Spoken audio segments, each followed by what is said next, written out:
আজকের ভিডিওটি শুরু করার আগে গাছের উপর থেকে নিম্ন অংশ পর্যন্ত একটু আপনাদের দেখাই, কারণ আপনার অক্লান্ত পরিশ্রমে যে একটি অর্ধমৃত গাছ পুনরায় পুনরুজ্জীবিত হতে পারে তার প্রমাণ কিন্তু এটি।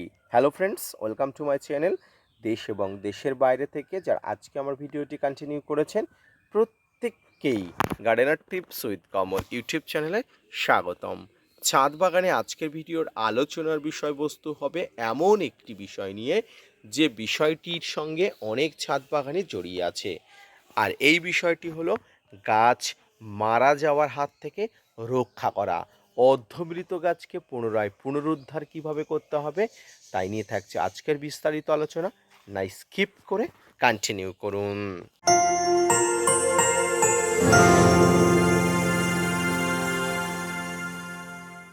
তো দর্শক বন্ধুরা, এই মুহূর্তে যে গাছটি দেখতে পাচ্ছেন এটি হলো একটি করমচা গাছ।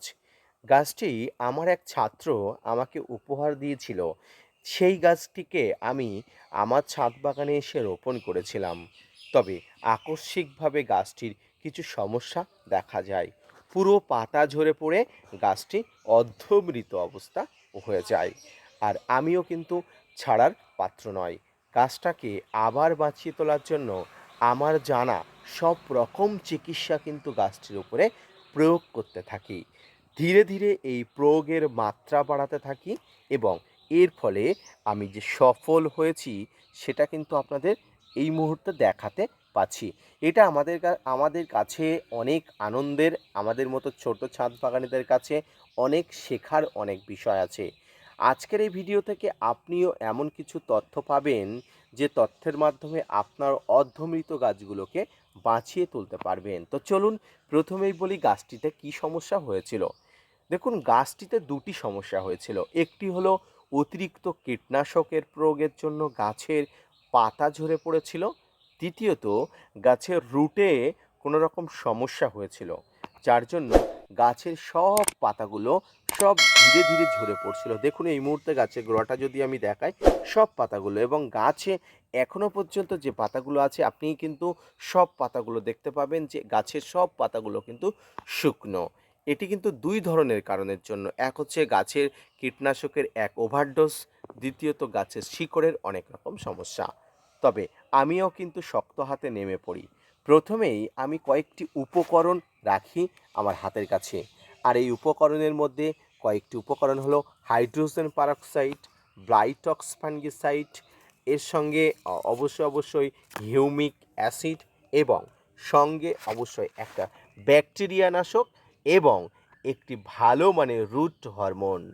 এই উপাদানগুলো আমি আমার হাতের কাছে প্রতিনিয়ত রাখি, কারণ আমার ছাদ বাগানের যে কোনো গাছের সমস্যায় এগুলোর উপর নির্ভর করে কিন্তু আমি গাছগুলোকে বাঁচাই। এবার আসি, 1 লিটার জল আমি প্রতিনিয়ত নিই, আর এই 1 লিটার জলে আমি 1 গ্রাম হিউমিক অ্যাসিড, 1 গ্রাম ফাঙ্গিসাইড, 1 গ্রাম অবশ্যই ব্যাকটেরিয়া নাশক এবং সঙ্গে 10 ml হাইড্রোজেন পারক্সাইড একত্রে মিশিয়ে নিই। আমি আবারও রিপিট করছি, 1 লিটার জলের সঙ্গে 1 গ্রাম হিউমিক অ্যাসিড, 1 গ্রাম ফাঙ্গিসাইড, 1 গ্রাম ব্যাকটেরিয়া নাশক এবং 1 গ্রাম রুট হরমোন একত্রে মিশিয়ে নেই 10 মিনিট ধরে। এরপরে এই যে মিশ্রণ, এই যে জলের মিশ্রণ, এই জলের মিশ্রণের সঙ্গে 10 ml হাইড্রোজেন পারক্সাইড মিশিয়ে নিই।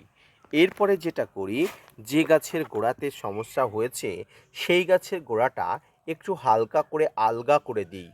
অর্থাৎ এই গাছের গোড়াটা, এখন যদিও গাছের গোড়াটা একদম ঠিক আছে, গাছের গোড়াটা থেকে একটু দূরে একটু আলগা করে দিই, মাটিটা সরিয়ে দিই এবং এই জলটি একটু একটু করে কিন্তু গাছের গোড়াতে দিই। তবে 1 লিটার জল কি পুরো দিন গাছের মধ্যে দিয়ে দিই? না, 1 লিটার জল একত্রে দেওয়া যায় না। সারা দিনে খুব বেশি হলে 500 গ্রাম এই মিশ্রিত জল দেওয়া যায়, তার বেশি দেওয়া যায় না। তবে এই জলটি 1 থেকে 2 দিন রিজার্ভ করে রাখা যায়, তার বেশি দিন কিন্তু রাখা যায় না।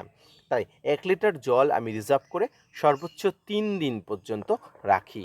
এইভাবে আমি ছাদ বাগানের এই গাছটিতে কিন্তু পরিচর্যা শুরু করি। হাল ছেড়ে দিইনি। মনে রাখবেন, হাল ছেড়ে দিলে গাছ বাঁচানো যাবে না। তাই এইভাবে গাছের পরিচর্যা কন্টিনিউয়াসলি করি টানা 3 মাস, এবং ফলাফল আপনারা দেখুন। গাছগুলো আবার নতুনভাবে সেজে উঠেছে, নতুনভাবে পুনরুদ্ধার হয়ে উঠেছে, নতুনভাবে আবার বাঁচার ইচ্ছা প্রকাশ করছে। পাশাপাশি আমি আরও যে জিনিসটা করেছি সেটি হলো সপ্তাহে একবার করে এই গাছে একটা ভালো মানের ফাঙ্গিসাইড দেন। আমি যে ফাঙ্গিসাইডটি ব্যবহার করেছি এর মধ্যে হলো ব্লাইটক্স ফাঙ্গিসাইড বা ব্লু কপার ফাঙ্গিসাইড, অনেকে অ্যামিস্টার টপও নিতে পারেন। এই 3টি ফাঙ্গিসাইডটি নেবেন। এই 3টি ফাঙ্গিসাইড হলো বেস্ট মানের ফাঙ্গিসাইড, ব্লাইটক্স, ব্লু কপার এবং অ্যামিস্টার টপ। এইটাও কিন্তু আমি গাছের টপ টু বটম কিন্তু স্প্রে করে গেছি কন্টিনিউয়াসলি। অধৈর্য হয়নি, গাছগুলোকে বাঁচানোর তাগিদে আমি যা করার দরকার সেটা কিন্তু করেছি, তাই ফলাফলও কিন্তু পেয়েছি। তাই আমাদের ছাদ বাগানের যে গাছগুলো অনেক সময় মারা যায়, আমাদের ছাদ বাগানে গাছগুলো অনেক সময় শুকিয়ে পড়ে, আমরা গাছগুলো তুলে ফেলে দিই, এমনটা করবেন না। সর্বশেষ প্রচেষ্টা পর্যন্ত আপনি করবেন। আপনার ছাদ বাগানের গাছগুলো মানে আপনার সন্তান, একটি সন্তানের অকাল মৃত্যু কোনো পিতাই কিন্তু সহ্য করে না বা মেনে নেবে না।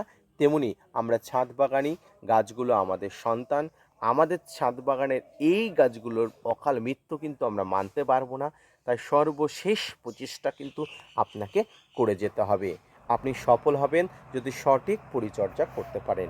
আর যে পরিচর্যার কথাটাই বললাম এটাই হলো সর্বশেষ পরিচর্যা, অর্থাৎ এর পরে কিন্তু আর কোনো পরিচর্যা নেই।